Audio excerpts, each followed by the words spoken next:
हमारे हिंदू धर्म में बहुत अच्छे से प्रेत योनि, पिशाच योनि और देवतव योनि यानी जो देवता योनि है उन्हें बहुत ही अच्छे तरीके से बताया गया है। हमारे हिंदू धर्म के अनुसार यानी कि ग्रंथों के अनुसार प्रेत पिशाच योनि अतृप्त योनि होती है और सामान्यतः इसका शरीर दो तत्वों से बना हुआ होता है। पहला है वायु और दूसरा है अग्नि, इसलिए वे हमें दिखाई नहीं देते हैं। पर जब कोई प्रेत पिशाच अपनी अतृप्त इच्छा को पूरी करने के लिए बहुत ज़्यादा उत्सुक होता है तब वो लंबा अनुसंधान करके अपने शरीर में आकाश तत्व को कुछ देर के लिए समाविष्ट कर लेता है, जिससे कि वो मानवों को दिखने लगता है, पर तभी तक के लिए जब तक आकाश तत्व उसके शरीर में है। लेकिन इस स्थिति में कोई उसके शरीर को छू नहीं सकता है, क्योंकि वो वायु से बना हुआ है, वो वायु स्वरूप ही होता है। उसे छूने वाले का हाथ उसके शरीर के आर पार निकल जाता है, जैसा कि आपने कई डरावनी फिल्मों में जरूर देखा होगा। इतना ही नहीं, जब बहुत ज़्यादा अतृप्त प्रेत पिशाच होते हैं वो छूने का भी एहसास पा लेते हैं, इसलिए वे बहुत ज़्यादा प्रयास करके अपने अंदर आकाश तत्व के साथ जल तत्व का भी समावेश अपने अंदर कर लेते हैं, जिससे कुछ देर के लिए स्पर्श का भी अनुभव पा सकते हैं। पर इस स्थिति में कोई आदमी उस प्रेत पिशाच को छू ले तो उसे ऐसा लगेगा जैसे उसने किसी बर्फ को छू लिया हो। मतलब इतना ठंडा होता है, उसका शरीर किसी बर्फ के समान होता है। प्रेत पिशाच योनि वाले चाहे कुछ भी कर लें, वो पांचों तत्व यानी पृथ्वी तत्व का अपने शरीर में समावेश नहीं कर सकते हैं, क्योंकि पांचों तत्वों से ही हम मानवों का शरीर बना हुआ है। किसी भी प्रेत पिशाच को प्रेत पिशाच योनि से वापस मानव योनि में आने के लिए पहले उसे अपने सारे पापों का प्रायश्चित करना होता है। तब अगर उसके कर्म इस लायक रहें कि मानव जैसी दुर्लभ योनि उसे मिल सके तो ही उसे मानव योनि मिल सकती है, अर्थात उसे निम्न योनि जैसे कीड़े मकोड़े, जीव जंतु, पेड़ पौधे आदि की योनि में भेजा जा सकता है।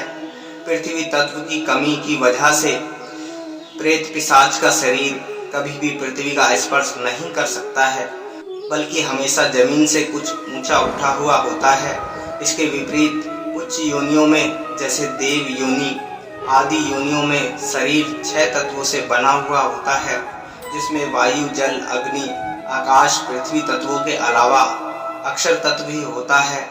ये अक्षर तत्व वो तत्व होता है जो इन दिव्य लोगों के लिए इन दिव्य शरीर का क्षरण यानी नाश नहीं होने देता है और इन्हें हमेशा युवक, महाबली और अजर बनाए रखता है। इसलिए इन देव पुरुषों का शरीर सामान्य मानव बर्दाश्त नहीं कर पाते। अगर इन देव पुरुषों को मानव स्थूल आंखों यानी नग्नी आंखों से देख लें तो वो देव पुरुषों के दिव्य तेज से मानव अंधा भी हो सकता है और उसकी त्वचा भी जल जाएगी। अगर ये देव अपने अक्षर तत्व को कुछ देर के लिए अपने शरीर से बाहर कर दें तो हर मानव इन्हें आसानी से देख सकता है। पर इस दौरान उस देवता को पंच तत्वों के शरीर की किसी कारण से मौत हो सकती है। वो देव पुरुष किसी कारण से फंस जाते हैं, क्योंकि उन्हें जो शरीर मिलेगा उसमें छठवें तत्व को फिर से समावेश करने का तरीका जानना बहुत मुश्किल है, या कहें ऐसा कुछ है ही नहीं। इसके बाद कि वो देव पुरुष अनंत काल के लिए भटकाव चक्र में फंस जाता है और फिर बिना देव शरीर पाए वो भटकता ही रहता है। देव पुरुष अपने तेज को कम करके साधारण मानवों के समान आने की बजाय सिर्फ उन्हीं तपस्वी संतों को दर्शन देते हैं जो उनका रूप बर्दाश्त करने की क्षमता रखते हैं। कई लोग देवताओं को भगवान भी कहते हैं, जबकि ये गलत है। देवता भगवान के द्वारा बनाए गए प्राणी होते हैं जैसे कि हम लोग, पर देवताओं को हमारी तुलना में ज़्यादा सुख और शक्तियाँ प्राप्त होती है, क्योंकि वे देवता जब पूर्व जन्म में मानव थे तो उन्होंने बहुत अच्छे कर्म किए थे, जैसे गरीबों और बीमारों की सेवा करना। इनमें बहुत सारे काम होते हैं और अच्छे कर्म करने होते हैं, जिनकी वजह से उन्हें मरने के बाद देवलोक मिलता है। पर उनके अच्छे कर्म थोड़े से कम पड़ जाएं, जिनकी वजह से उनके मरने के बाद सीधे भगवान का लोक नहीं मिलता, बल्कि उससे नीचे का लोक देवलोक मिलता है। केवल एक स्वर्ग ही यानी देवताओं का लोक वह निवास स्थान नहीं है। स्वर्ग के अलावा और भी कई कुछ लोक जैसे कि भूवर्ग लोक आदि भी होते हैं। इस ब्रह्मांड में जैसे मानवों से उच्च योनियां निवास करती हैं, एक बात और जो ध्यान देने वाली है वो यह है कि हमारे हिंदू धर्म के ज्ञान के मुताबिक हम मानव 3 आयामी लंबाई चौड़ाई ऊंचाई संसार में रहते हैं, इसलिए 3 आयाम से ज़्यादा लोगों को उच्च लोक कहते हैं।